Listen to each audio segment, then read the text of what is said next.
Hello, all my YouTube family and friends. So, my hair is kind of sitting up high because I haven't retwisted in a while. But that's not what this video is about. This video is about something completely different. Finally redid my nails, they're no longer chipped. That's also not what this video is about. So, this video is about my novel that's going to be released at the end of this month. If not the end of this month, the beginning of next month. But I want to release it at the end of this month so I can start, gaining revenue immediately for it. If you like murder, mystery, fiction, right? If you like murder, mystery, fiction, if you like murder, mystery, fiction, and you want to buy murder, mystery, fiction, I am writing murder, mystery, fiction. It's going to be a suspense murder mystery novel. So like I said, it may be finished at the end of this month. It may not be ready till the first of next month. It all depends. And then I just want people not to judge my book by its cover. I want you to judge it by the way that it reads, not by its cover. And I wanted to switch over from urban fiction street literature to incorporating that into murder mystery suspense fiction, because I feel like, for me at least, my murder mystery suspense fiction, I feel like it's so much better than my urban fiction street literature, because my urban fiction street literature, it's not the same as everybody else's, of course not. Nobody's is exactly the same. But I want to go into something that I like, and I like murder mystery suspense novels. I really do. I like horror, I like ghost stories, I like all that stuff. So I wanted to go into a different avenue, to something that I like more. I kind of like fantasy, but it's not really a broad, topic for me. I don't really do fantasy books. I mostly do murder mystery and suspense, murder mystery, horror, and thriller type novels. And that's what I read when I was growing up. I read thriller novels. R.L. Stine was like my favorite person, so you know that I love thrillers. And it wasn't really murder mystery with R.L. Stine. Sometimes it was. A lot of times it was, actually. And a lot of the novels for younger children. And I read a lot of his books when I was a young adult. So middle school to high school, I read a lot of R.L. Stine. I read at least 10 to 15 books of R.L. Stine. I really want to read all of his books because I love R.L. Stine. And I always liked his thrillers. I really got into thriller books because of R.L. Stine, really. He's one of my favorite authors in regards to young adult. Now, I haven't read any of his books for, adults. At least not all the way through. I read one of them, but I can't even remember the name of it. So, good luck with that, right? But I really like R.L. Stine. Catherine Coulter is one of my favorite authors. Jane Austen is one of my favorite authors. Now Jane Austen goes into my, my romance that I love. I love romance. So I'm like stuck in between romance, murder, mystery, suspense, thriller. Like that's pretty much where I'm set at. But I really love romance, but I also really love thrillers. Like I can't get away from each one of them. And then like with this book, what I want to do is I want to bring not only the thriller suspense side and the murder side, but I also want to bring the romance too. So I think I got my work cut out for me because this is my first book like this. And I'm just, I don't know, jumping a lot of hurdles, I think. The name of my new book is called The Missing Girl. Now, I'm going to be using a free cover at first, and then, which I did with all my novels. I'm going to be using a free cover at first, and then I'm going to change from the free cover to a cover that I purchase. But, of course, I had to have book sales in order to purchase the cover because the cover is going to be like $65. And I want it to be a really nice cover, so Yeah, it'll be $65 because it's going to be a custom made cover. And I have someone that does my covers. He is an awesome guy. Um, I just love, when my covers are done the right way. And the $65 ones, they're even more worth it than the ones that he does for $45. He does really good covers. But this cover, being at $65, it's going to have to be elaborate. Like, it has to be everything that I want, down to the letter, down to the T. It has to be everything that I want. Because $60 is not, I'm sorry, $65. It's not the highest price, but I want it to be amazing. And I might be making this book longer. I'm trying to make it to where at least, I know online, in order for it to be a novel that you can put in print, it has to be at least 100 pages on Amazon. And that's how I do all my books. I self-publish everything. And I'm using an app now to check my punctuation and stuff. The only thing that's been off in regards to my writing is my punctuation. Any words that were off, I misspelled them on purpose. Sorry, I had to burp. My bad. Any words that I misspelled in my old novels, in regards to my urban fiction street literature, I misspelled those words on purpose. Because it was, what they call hood novels. It was a hood novel. So it was misspelled on purpose. But with my new one, I'm making sure all my spelling is right, all my punctuation is right. My old ones, I need to go through them and make sure I get all my punctuation right. I really want to do them over, in regards to punctuation. I guess that'll have to wait. I've had a lot of people buy, my urban fiction street literature books over time. But how I want it to be, I don't want it to be over time. I want it to be in 1 month, I had at least 1,000 sales. I want it to be that popular. So that's why I chose to do a different genre of writing. It's still fiction, it's still urban fiction, street literature, but it's a little bit mixed in with romance, also mixed in with murder, also mixed in with suspense, also mixed in with thriller. But I just hope that you guys will like it. If you're interested in reading it, again, it's called The Missing Girl. It should be out at the end of this month or the beginning of next month. So either at the end of this week or the beginning of next week. So that's how that's gonna go. But yeah, I don't know, I'm just excited about this new story. And it writes so easy. That's another thing. When I was writing the urban fiction street literature, I really had to take time out of the day to write it and write it and write it and know I messed up there and let me go back and da-da-da-da. Whereas with this novel, I have very few errors because I know exactly what I want to say. I know exactly what I want to convey. I know exactly what I'm saying to my audience. I know exactly what I'm saying from the protagonist's point of view to the antagonist's point of view. And with this novel, there's more than one antagonist and more than one protagonist.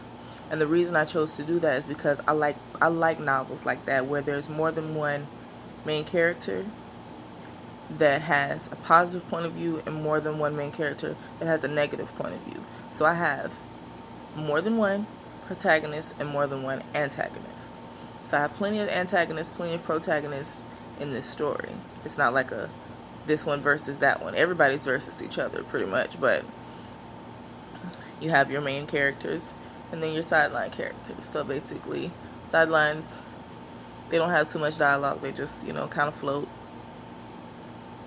But the main characters, they are, as you know, the center of the story. They're the meat of the story, the juiciness of the story.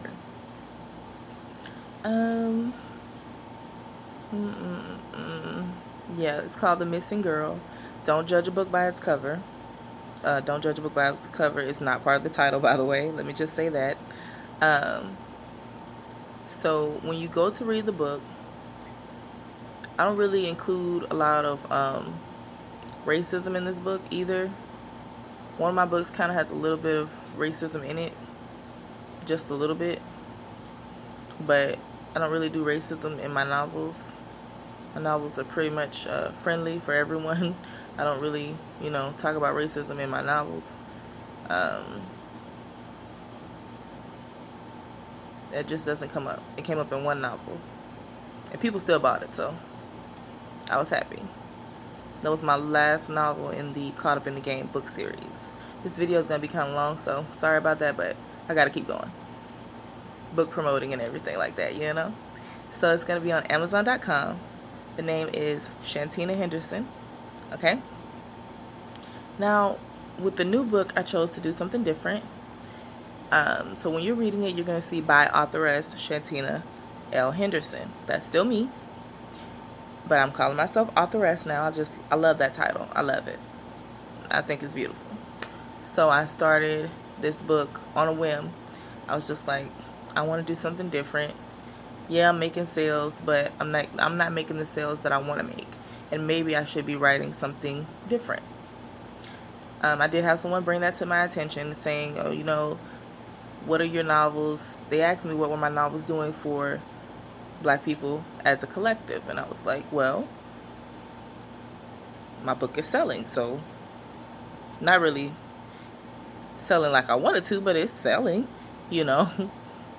I've had over 1,000 people so far buy my book, however, or my books in total, but however, I didn't have the reviews that I wanted on these urban fiction novels. I didn't have the sales I wanted. I just didn't have it. You see what I'm saying? So I decided to do something else. And I'm still going to incorporate urban fiction street literature into it, but it's going to be on a broader scale. It's not going to be just that genre by itself. And another thing, this lady that I used to be friends with, she brought to my attention, she was like, oh, I don't like reading those types of books because the people never go anywhere. They stay in the same neighborhood their whole lives. They go to the store and come back home, and that's it, And she was saying it's about urban fiction street literature, which I knew she hadn't read many of these books because that's not true. And in my book, the first place that the sister went was to France. She went to Paris, France. And then in the next book, they went to Paris, France. And I've always wanted to go to Paris, France for whatever reason. I've always wanted to go there. And I just want to go there because I heard, it's a lot of, mosques there, and they have, a lot of, halal food, food that Muslim people eat.